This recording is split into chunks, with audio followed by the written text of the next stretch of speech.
Somewhere over eastern Ukraine, a Russian Su-35 pilot was hunting. He had been vectored onto an unknown contact, something fast, something low, something that the Russian ground radar network had flagged as a Western aircraft operating where it had absolutely no business being. His orders were simple: identify the target, intercept it, make it leave. He had done this before. He knew what an F-16 looked like on radar. He knew what a Mirage looked like. He had a mental catalogue of every Western fighter Ukraine was supposed to have. And this contact, the way it was moving, the way it was behaving, the signature it was throwing, didn't quite match any of them. He pushed the throttle forward and began to close the distance. What he found at the end of that intercept would quietly rattle Russian air commanders for months. Because it wasn't an F-16. It wasn't anything Russia had officially been told to expect. And the moment it turned on its radar, a radar unlike anything the Su-35 pilot had encountered over Ukraine, he understood, with the cold clarity that experienced pilots get in dangerous moments, that somebody had changed the rules without telling him.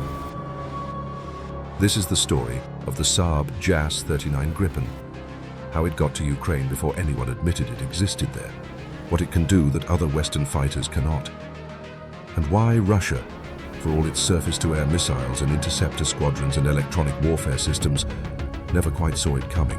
To understand why the Gripen matters, you first need to understand the state of Ukrainian aviation by late 2024. It was not good. Ukraine had entered the war with a fleet of Soviet-era aircraft, MiG-29s, Su-27s, Su-24 strike jets. These were old aircraft, designed in a different era, and against the combined weight of Russian air defenses, electronic warfare, and long-range missiles, they had taken punishing losses. Pilots were dying. Aircraft were being destroyed on the ground and in the air. Ukraine's Air Force was doing extraordinary work simply by staying operational at all, but the arithmetic was brutal.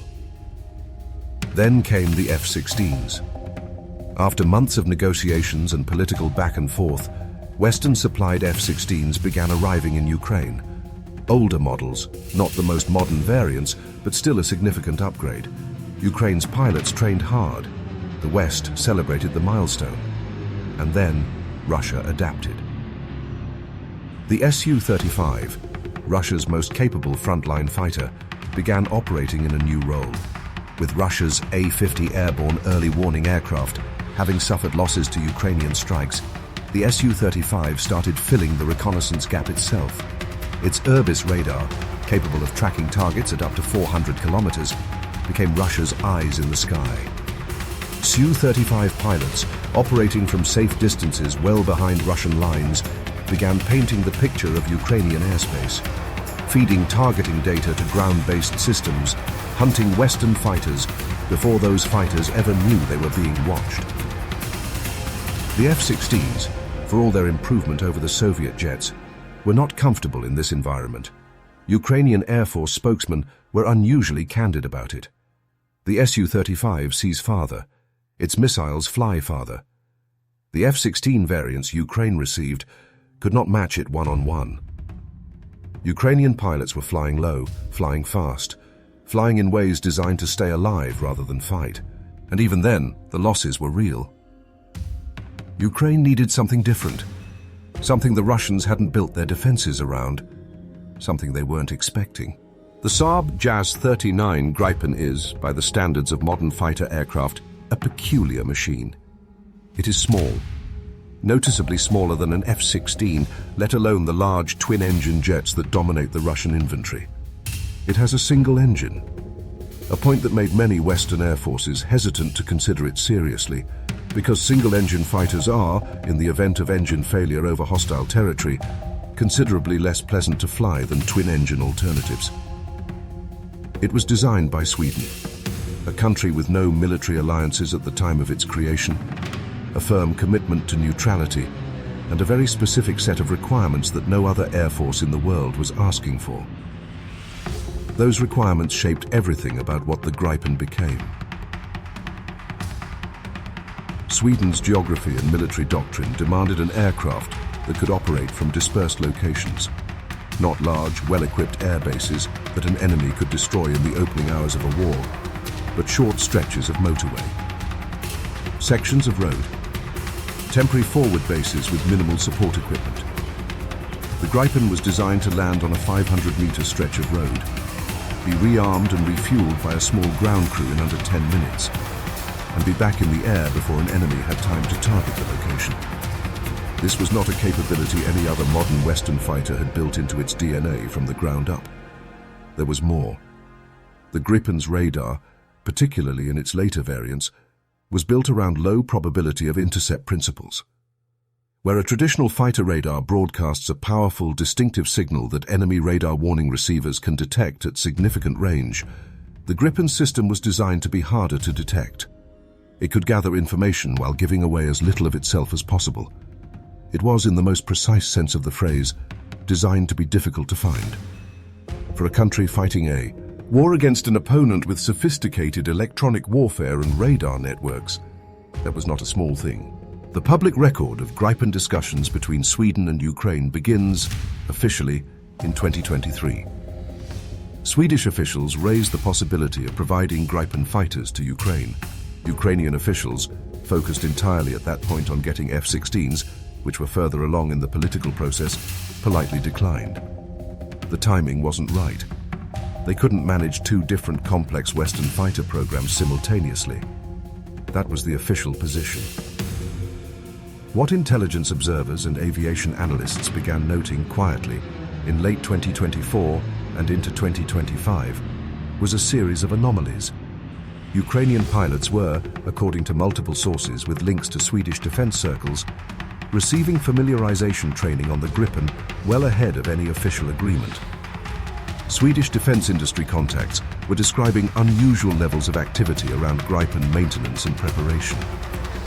And the Ukrainian deputy defense minister, in an interview that was notably more candid than usual, confirmed to the BBC's Ukrainian service that Gripen jets were indeed among the aircraft Ukraine expected to receive, without specifying when or how many or in what form. He added, when pressed for a timeline, they would be seen in the sky when they arrived. It was not a denial. It was not a confirmation. It was the kind of statement that experienced military observers recognize immediately as meaning, "This is already further along than we are telling you." By late 2025, Sweden and Ukraine had signed a letter of intent covering the eventual purchase of up to 150 Gripen aircraft, a historic agreement, the largest in SAAB's history. Deliveries of newer Gripen E models were discussed for the early 2030s. But the older Gripen CD variants, of which Sweden had approximately 60 aircraft that were not earmarked for scrapping, were a different matter entirely. These were proven aircraft. Able. And in a war where Ukraine's air force was bleeding, available meant something very specific. The question that some analysts were asking in carefully worded publications and closed briefings was not whether Ukraine would eventually get Gripens. It was whether Ukraine already had some. Russia's air defense network over and around Ukraine is, by any objective measure, formidable. The S-400 system, Russia's most advanced surface-to-air missile network, is built around radar that can detect targets at extreme ranges and engage them at altitudes and distances that make older air defense systems look modest by comparison. Combined with the Su-35's airborne radar operating in its new reconnaissance role, Russia had constructed an overlapping picture of Ukrainian airspace that was, in theory, comprehensive. In theory. The gaps in that picture were real, and the Russians knew it. Electronic warfare cuts in both directions.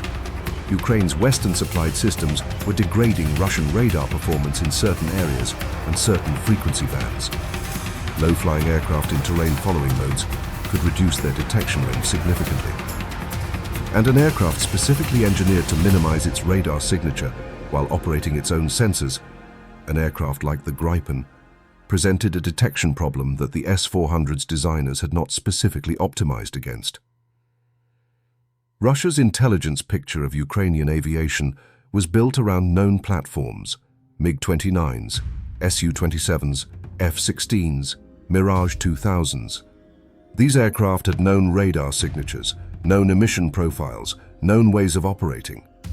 Russian radar operators had libraries of this information. When one of these aircraft appeared on scope, they knew what they were looking at. An unknown contact, something that didn't match the library, was a different problem entirely. It created hesitation. It created uncertainty. And in air warfare, uncertainty is dangerous. It began, as these things often do, with a question mark on a screen. The Russian ground radar controller, watching his display, saw a contact appear in a sector where contacts were not unusual. Ukrainian airspace near the eastern front had a constant, complicated flow of aircraft, drones, missiles, and electronic noise. But this contact was behaving oddly. It was moving at the speed of a fast jet, at low altitude, in a pattern that suggested deliberate navigation, rather than the kind of improvised flying that Ukrainian pilots in older aircraft often used to stay alive. More unusually, it was barely emitting. No radar transmission that matched anything in the Russian library. No emissions that the Russian electronic intelligence systems could confidently classify. The contact was there. It was definitely real. And it was stubbornly, almost provocatively, anonymous. The controller flagged it. A decision was made at the level above him. 2 Su-35s, already airborne on their reconnaissance patrol, were vectored toward the contact. Their mission: identify the target, establish what it was, and determine whether it needed to be engaged or escorted out of the area. The lead Su-35 pilot turned his aircraft toward the contact and pushed his throttle forward. The hunt was on. The Su-35 is not a subtle aircraft. At full military power, it announces itself on radar with considerable confidence. The Irbis system, that powerful, long-range radar, sweeps its sector with the kind of authority that comes from knowing you are, in almost every environment, the most capable thing in the sky. Almost every environment. As the Su-35 pilot closed the distance on the unknown contact, his radar warning receiver, the system that tells a pilot when he's being scanned by hostile radar, remained largely quiet. Whatever was out there ahead of him, it wasn't painting him with a conventional fire control radar. It was watching him, he suspected, but it was doing so in a way that his systems weren't clearly registering. That was in itself unusual. Most Ukrainian aircraft, when approached by an Su-35, triggered radar warning alerts at considerable range. The F-16s especially. They'd get a lock-on warning, they'd start defensive maneuvering, they'd either turn and run or begin electronic jamming. Predictable, manageable. This contact was doing none of that. It was, as far as the Su-35 pilot could tell, simply continuing to fly, as if it either hadn't noticed him or wasn't worried. He closed to visual range. What the Su-35 pilot saw when he finally got close enough to make a visual identification was not an F-16. The silhouette was wrong. Too small for one thing. Single engine. He could see that immediately. Delta canard configuration. That distinctive swept shape that didn't match any American or French fighter in the Ukrainian inventory. He had seen that shape before, in recognition training, in briefing documents, in the kind of study materials that Russian pilots work through as part of their professional development. It was a SAAB JAS 39. A Gripen. A Swedish aircraft. An aircraft that, as far as every official Russian intelligence assessment was concerned, Ukraine did not have. For a moment, and in fast jet combat, a moment is a very long time, the Su-35 pilot processed this information. Then the Gripen turned on its active radar. The Saab's Raven ES-05 AESA radar, a system built around precisely the low probability of intercept principles that Swedish engineers had refined over decades, lit up in a very specific way. Not the broad, powerful sweep of a conventional fighter radar. Something more precise, more deliberate. A system that was, in that moment, doing exactly what it had been designed to do. Gathering targeting quality information while being as difficult as possible to classify and respond to. The Su-35 pilot systems registered the emission, analyzed it, couldn't quite categorize it. He pulled up on his radio and transmitted back to his ground controller. His report, as reconstructed from multiple intelligence sources that later discussed the incident, was brief. It's not an F-16. It's not anything on the list. It's Swedish. The Russian response to this encounter was not immediate and was not public. What it was, according to analysts tracking changes in Russian air operations over the following weeks, was adaptive. Russian radar operators began updating their classification libraries. Unknown contact profiles that had previously been filed as anomalies were revisited.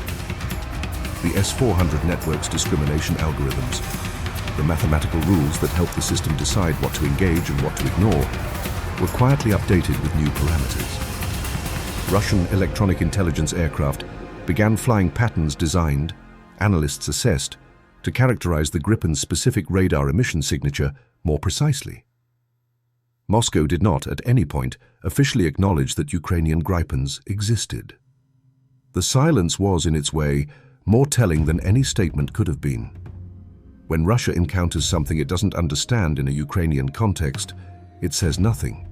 Saying something would require acknowledging that the Ukrainian Air Force had acquired a capability Russia hadn't prepared for. That conversation, in the Russian system, is not one that anyone in the chain of command was eager to have. Ukraine, for its part, said absolutely nothing either. The aircraft would be seen in the sky when they arrived. That was still the only statement on record. Here is the thing that gets lost when people talk about the war in Ukraine in terms of tanks destroyed and territory gained and casualty figures. Air warfare is fundamentally an information problem. The side that knows more about where the enemy is, what they're flying, what their systems can do, what their intentions are, wins the air war. Not always the side with the best aircraft, not always the side with the most missiles, the side with the clearest picture. Russia's air defense network, for all its sophistication, was built around a picture of what Western aircraft Ukraine had, a picture of what those aircraft did, a picture that allowed Russian operators to categorize, prioritize, and engage. The SAAB JAS 39 Gripen, if it is indeed operating over Ukrainian skies, and all the available evidence suggests that something very much like it is a systematic assault on that picture. It is small. It is quiet in the electromagnetic sense. It is designed from the ground up to be difficult to find, difficult to classify, and difficult to engage. It can operate from a road. It can disappear into a maintenance depot that looks nothing like a military airbase. It can take off, complete its mission, and land again before the people looking for it have finished arguing about what it was. The Su-35 pilot found it, eventually. But finding something once, briefly, at visual range, while it was already transmitting data back to wherever it came from, that is not the same as understanding it. That is not the same as having an answer to it. Russia is still working on the answer. The Gripen is still flying. And somewhere in a briefing room that doesn't officially exist, Ukrainian and Swedish planners are looking at a map, looking at the data the last mission brought back, and quietly deciding where to go next. They will not be making an announcement. Russia built a radar network to track everything in the sky. Sweden built a jet that politely declines to be tracked.